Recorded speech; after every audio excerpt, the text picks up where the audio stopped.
Merci Alain pour cette introduction. Merci aussi de l'accueil. Merci à tout le monde d'être là, c'est super. Euh, surtout merci d'accueillir mes élucubrations de sémioticien. J'espère que ça devrait bien aller. Là, on va essayer de rester dans la pédagogie, d'amener un peu les notions de base. Comme le titre du bloc l'indique, que signifie imaginer? Je vais tenter de poser les bases, disons, théoriques, philosophiques, même historiques, en ce qui concerne le geste d'imaginer.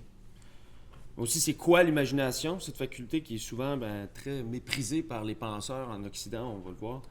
On va essayer de comprendre l'idée, le concept aussi d'imaginaire. C'est quoi l'imaginaire? Est-ce que c'est synonyme de ce qui est faux, en opposé au réel, à la réalité? Bon, évidemment, ce ne sera pas notre thèse. L'imaginaire, c'est pas du tout synonyme de faux. C'est ce qu'on va voir, c'est-à-dire que l'imaginaire, c'est relatif à nos conceptions du monde, à nos rapports entre nous et le monde. C'est les récits, les mythes, les ensembles sémiotiques, les signes qu'on se donne entre nous. Les ensembles esthétiques aussi qu'on a en communauté d'un même espace. Puis qui nous mettent, in fine, en action de telle ou telle façon. On va démêler tout ça, on va montrer quelle conception de l'imagination, de l'imaginaire, on a hérité dans le monde contemporain. On va voir que notre manière de se conceptualiser l'imagination ne va pas sans contradiction non plus, notamment en ce qui a trait à ce que, comme Debord disait, la société du spectacle, c'est-à-dire une société qui est dominée par les images. Le mot « dominer » est important ici, les images ont un pouvoir. Enfin, on va terminer en se demandant si c'est possible de changer ces conceptions-là, puis peut-être d'en faire l'objet d'une lutte politique. D'abord, la question, que signifie imaginer? Je l'ai dit, imaginer est un geste, c'est une action. C'est le fait d'user de son imagination, pour le dire le plus simplement possible. L'imagination est donc une fonction, c'est une faculté humaine. On peut imaginer quelque chose qui existe ou quelque chose qui n'existe pas. Je peux imaginer une licorne qui n'est pas ici, je peux la dessiner. Je peux aussi imaginer mon cheval qui est dans mon étable. Là. Il est réel, mais il n'est pas là. Mais on imagine, on peut imaginer des choses fausses, des choses vraies. Ça n'a pas d'impact. J'ai pas de cheval chez nous d'ailleurs, ça vous pourra pas. Je reste dans un 4,5, j'ai pas encore d'étable dans mon bail. Qu'importe. Imaginer, c'est ça, c'est se faire une image dans notre tête, tout simplement. C'est penser, en fait. On pense pas sans se faire des images dans nos têtes. On use de notre imagination constamment pour faire pas mal tout ce qu'on fait dans la vie. Je veux dire, si je sors de mon driveway, je m'imagine le chemin que je prends pour aller à quelque part. Bon. L'imagination, dans ce sens-là, rien à voir avec l'idée qu'on se fait des féeries de l'enfance ou, comme on parle, d'un ami imaginaire. On associe souvent les choses imaginaires à la fiction, au faux. L'imaginaire serait le monde fictif des contes de fées, des mythes, des légendes qu'on se raconte, puis l'imagination étant une espèce de moteur là, qui a inventé toutes ces affaires-là.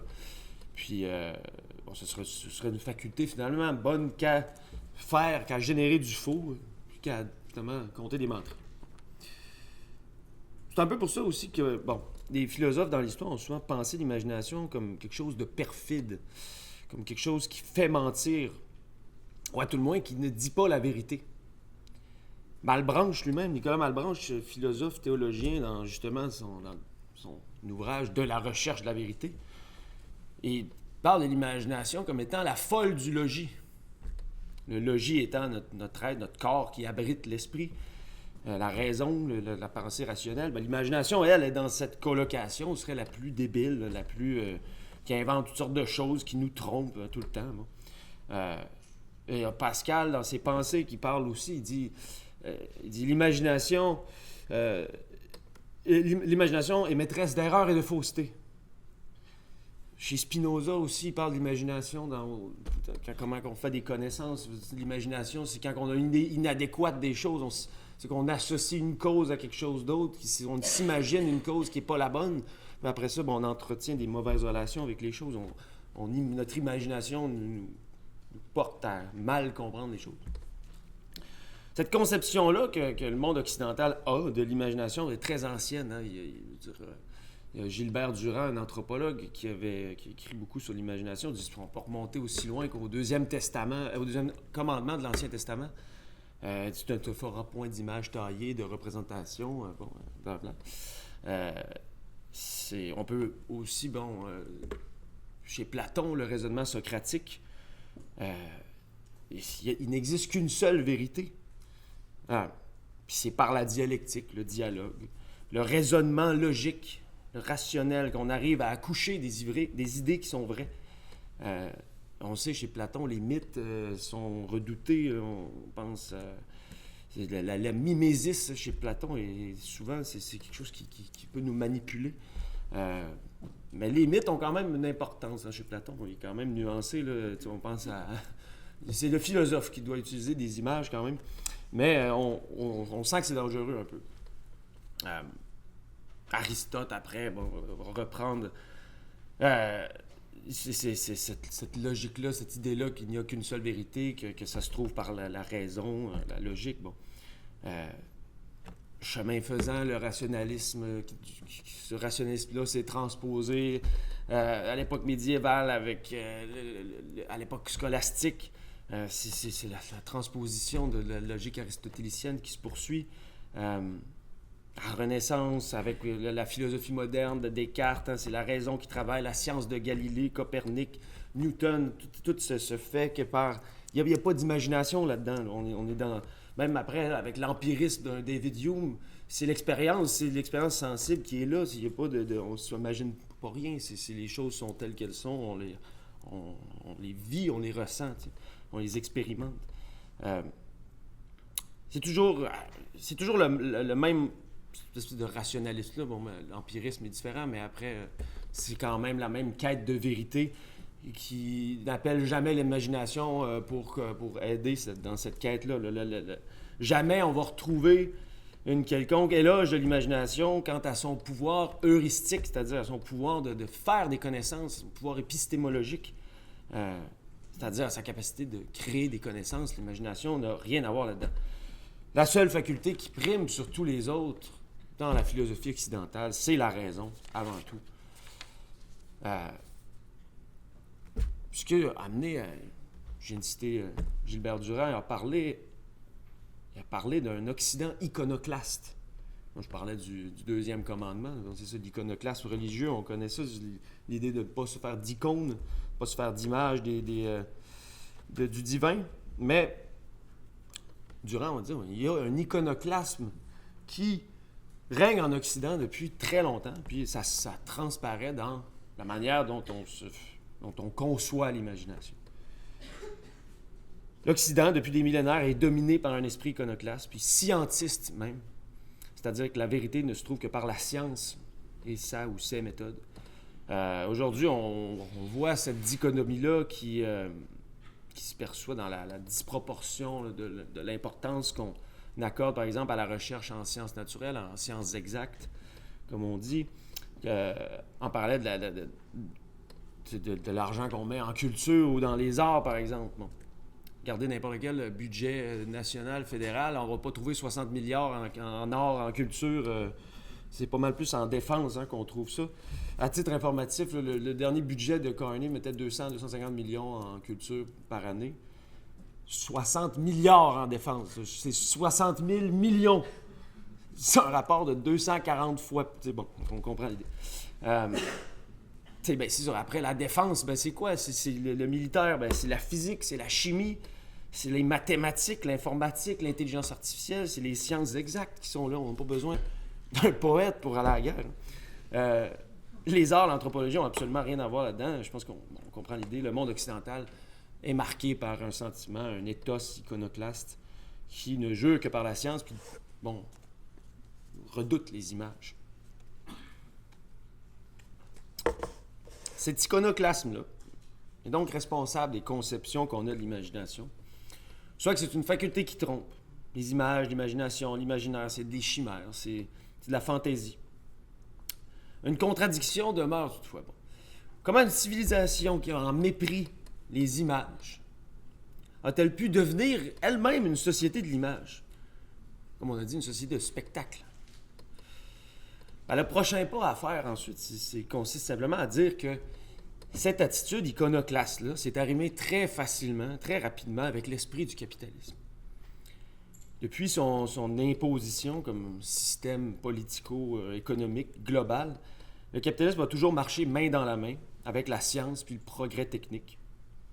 Que ce soit question du projet Manhattan, hein, de la bombe atomique, de l'Internet, des télécommunications, de l'intelligence artificielle aujourd'hui. Tout ça, c'est juste finalement un gros, on va dire, une espèce de nœud borroméen entre science, capitalisme et politique. Ça marche ensemble. C'est de cette machine-là qu'est née la société de l'image. C'est un peu ça qui est bizarre. En dépit du fait que cette machine-là mésestime depuis toujours la valeur et la puissance des images. Le pouvoir capitaliste, avec tout ce qu'il comporte, a capturé les images. Il s'en est fait l'apanage, il s'en est fait la chasse gardée même. Mais par ces images, il gouverne, il applique sa force, son hégémonie.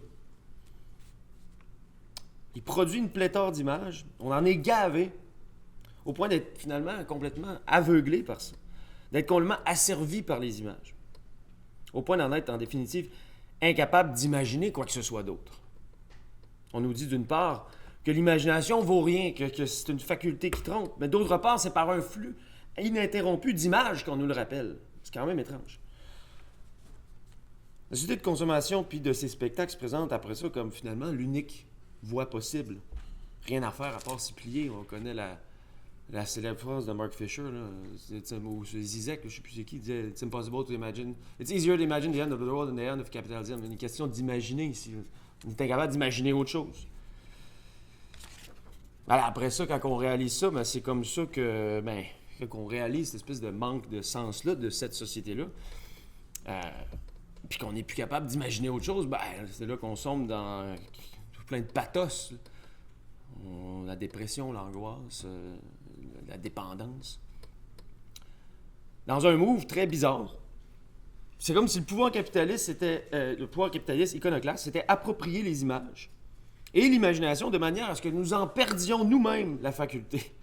C'est paradoxal dans le sens que le pouvoir ne va jamais admettre, par exemple, le pouvoir des arts visuels en société ou quelconque valeur, la valeur des arts visuels par rapport, par exemple, au marché financier ou au pouvoir militaire. C'est même absurde de le mettre sur un pied d'égalité. Mais le pouvoir va quand même utiliser constamment la force des images pour se maintenir en place. C'est son move le plus terrible, parce qu'en faisant ça, ben, il nous enlève notre capacité d'imaginer, de créer, d'inventer, de poétiser, de donner sens au monde. Puis c'est là qu'on se met à profiler. C'est là qu'on se sent pas bien, qu'on se sent aliéné. Puis en parlant de sens, on se sent anesthésié, littéralement, désensibilisé, littéralement. Si je résume rapidement, là, c'est que l'esprit iconoclaste de l'Occident, qui a hérité le capitalisme contemporain, a en bout de ligne fini par mettre en place une société dominée par l'image, au point de nous aveugler, de nous rendre, on pourrait dire, aphantasiques, comme on dit, anosmiques, on perd notre sens de l'odorat. Aphantasique, on perd notre capacité à faire des images. Fantasia, c'est l'imagination, c'est la manifestation, c'est ça. On est devenu aphantasique. On est non seulement incapable d'imaginer autre chose que les images qu'on nous fait ingurgiter de force, mais on est juste aussi incapable d'imaginer tout court. C'est angoissant, ça. Or, que faire? Je l'avais écrit, c'était bon. J'avais hâte d'arriver. Bon, donc c'est ça. Je pense que la première erreur à faire serait peut-être de nier le progrès technique, là, de jeter le bébé avec l'eau du bain. De nier la science, en d'autres mots, de se faire un peu technophobe, de manière qu'en pensant que seulement en revenant en arrière, peut-être que ce serait mieux. Je pense que ce serait d'entrée de jeu s'avouer vaincu. Là. Je pense que de se tourner tout le temps vers une forme de conservatisme, c'est toujours un peu stérile. Là. On finit par manier des idées momifiées. Là. Il n'y a jamais rien de bon là-dedans. Au contraire, je crois qu'il faille simplement se réapproprier la force de l'imagination. La force d'imaginaire. ce qui est notre faculté première. Hein. Bon. Il ne s'agit même pas de recommencer à imaginer, penser ou créer. On n'a jamais arrêté de faire ça. Mais c'est qu'il faut faire grandir ce pouvoir imaginal, le charger d'un souffle nouveau qui consiste avant tout à se faire inventif, à revendiquer une position de création, à donner un sens nouveau aux choses, de manière à refuser l'imposition d'un cadre de signification, du cadre de signification capitaliste, néolibéral, appelez-le comme vous voulez. Il y avait... je travaillais pour Pierre Perrault là, à mes études de maîtrise, puis il y avait Gaston Miron, poète Gaston Miron, il parlait du cinéma de Perrault. Bon, Pierre Perrault, pour ceux qui ne savent pas, là, un cinéaste, cinéma direct, là, qui a travaillé beaucoup au Québec, qui a travaillé aussi en Acadie d'ailleurs, puis qui s'attardait beaucoup sur l'imaginaire québécois, l'imaginaire francophone et, bon, imaginaire en Amérique, l'Amérique francophone. Et puis, bon, Gaston Miron, il disait, ce qui compte, ce n'est pas de créer un pays imaginaire, mais de créer l'imaginaire du pays. Bon, on sait que Miron, à cette époque-là, parlait certainement en termes d'indépendance du Québec, mais bon, cette phrase-là demeure vraie pour n'importe quel espace qu'on décide de faire pays. Le pays, c'est pas un État-nation ou c'est pas non plus, je sais pas, un intérêt national, comme on dit. Le pays, c'est conçu de même comme un, je veux dire, comme un État-nation, c'est un pays qui est ennuyant, mais à l'os, il n'y a rien à faire avec ça. Après, qu'est-ce qu'on fait? Le pays, ça devient une suite de budgets, puis on fait des lois de grands projets, on fait des 2% de PIB pour l'OTAN. C'est emmerdant. Le pays, c'est tout sauf des mesures, puis mesures au sens pas, des métrones, là, des mesures littéralement, qui sont vraiment insipides. C'est pas ça. Le pays, c'est le paysage, c'est l'horizon, c'est l'espace qu'on vit, c'est l'espace de vie. Bon. J'aime bien cette idée-là de l'horizon. On parle souvent de la limite, questionner l'idée de la limite. Les Grecs parlaient d'horizon, il avait un sens assez particulier. Il parlait d'orismos. L'orismos, chez les Grecs, c'est là où quelque chose commence, en fait. Certes, c'est la fin de notre regard, l'horizon, mais c'est aussi là où commence notre monde. Le monde au sein de l'horizon, c'est-à-dire la limite de ce qu'on voit, c'est ce qu'on habite. On n'habite pas par-delà l'horizon, c'est pas notre monde, celui-là. J'aime bien cette idée, c'est très proche des notions de biorégion qu'on ne va pas manquer de parler dans les prochains jours. À savoir que la biorégion, c'est le lieu autour de nous. C'est pas la Norvège ou la Chine ou je sais pas quoi, c'est ici maintenant autour de nous avec les gens qui sont là, au sein de notre horizon, qui nous est propre. Ça fait aucun sens de vivre dans un monde où il faut que je me soucie de comment ça va à Tokyo, puis en même temps à Los Angeles, puis que, by the way, aussi, il va falloir régler les problèmes au Moyen-Orient. C'est un monde qui... on peut pas faire sens d'un monde qui est comme ça, qui est au-delà de cet horizon-là. L'horizon est trop grand. On n'habite pas pleinement un monde qui est si vaste. C'est pratiquement incompréhensible. Par pratiquement, j'entends éthiquement. C'est impossible d'avoir un rapport éthique avec le monde quand tu dois te soucier d'un puits de pétrole en Iran pour gazer ton char pas cher dans 2 semaines pour aller... Tu sais, c'est quoi ça? Il n'y a aucun sens là-dedans, puis c'est normal de ne pas en trouver non plus. Et puis bon, c'est ça, l'existence de l'homme sur Terre va toujours se faire à son échelle. C'est là qu'on habite, c'est-à-dire jusqu'à où il est en mesure de voir l'horizon. C'est Heidegger qui parlait de ça, notamment dans ses textes plus poétiques vers la fin de sa vie, là, où il disait l'horizon, c'est le lieu où l'on ménage un espace. C'est-à-dire où on érige, là où on vit, là où on habite, là où on bâtit. On ménage un espace. Là où on fait un espace. Il rappelle évidemment l'étymologie qu'on connaît du mot poésie, qui est faire, poiesis, poienne. C'est là qu'on fait un espace, c'est par la poésie. C'est en poète que l'homme habite sur cette terre. Bon, c'est ça. C'est toute cette logique-là qui est à l'œuvre. Bon. Donc, l'imagination, dans ce cas-là, n'est pas du tout une faculté trompeuse. Hein. Imaginer, c'est faire. c'est poienne, c'est de la poésie, c'est faire quelque chose. C'est un geste qui est éthique. Parce que c'est quoi imaginer finalement? Ben, c'est penser à quelque chose d'autre. L'imagination peut nous permettre d'émettre de nouvelles hypothèses, d'avoir de nouvelles idées, de créer de nouvelles perceptions, puis surtout de créer de nouvelles connaissances. Si la science est toujours faite iconoclaste en Occident, ben c'est quand même par les poussées de l'imagination que ces sciences exactes-là ont souvent mené à de nouvelles découvertes. Là. Je veux dire, au début du 20e siècle, quand Einstein il se pose la question de la relativité, il se demande, il dit « Mais qu'est-ce que ça ferait si j'avançais à la vitesse de la lumière? Est-ce que je verrais un photon qui ne bouge pas? » Non, ça n'a pas de sens, ça ne se peut pas. Il s'imagine un exercice de pensée dans sa tête, puis finalement, il dit non, donc là, OK, ça veut dire que la vitesse de la lumière est toujours à la même vitesse. C'est la relativité de restreinte, mais le gars, il se pose la question, il s'imagine une situation à la base, puis bon, on s'entend que cette théorie-là a quand même eu un léger impact sur comment on perçoit la science aujourd'hui. Donc, la science est 100% sujette à l'imagination. Sans ça, il n'y a pas de science non plus. C'est un faux dilemme que d'opposer science et imaginaire ou l'art, ou je ne sais pas. Les deux marchent ensemble. Imaginer, penser, créer, parler, inventer, raconter, c'est tous des gestes qui ont des impacts dans le monde réel. Il n'y a rien de chimérique là-dedans. Ce sont des gestes éthiques qui changent notre rapport au monde.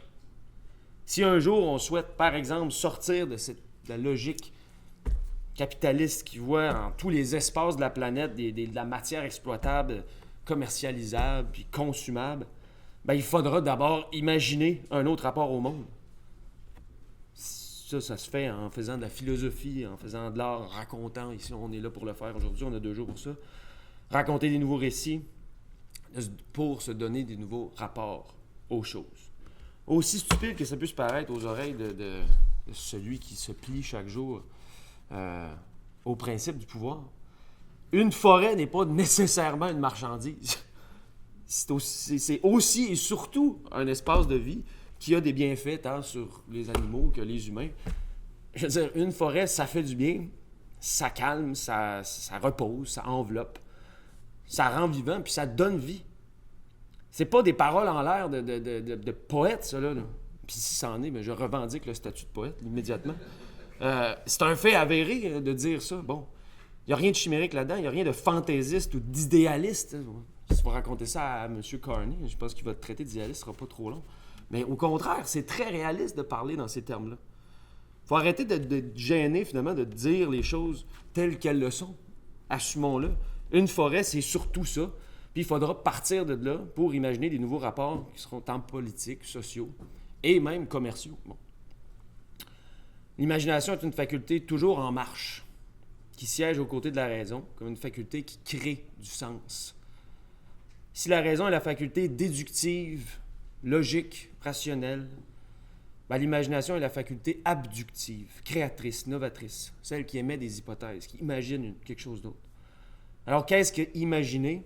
Ben, ça consiste à ça, ça consiste à insuffler une charge tant politique que philosophique ou esthétique, c'est-à-dire insuffler une charge à l'imagination de manière à créer de nouveaux imaginaires, c'est-à-dire des nouveaux rapports qui seront en dernière instance des relations éthiques au monde, c'est-à-dire qui ont des effets pratiques sur les choses. L'imagination n'est jamais synonyme de folie, elle est bien plutôt synonyme de création.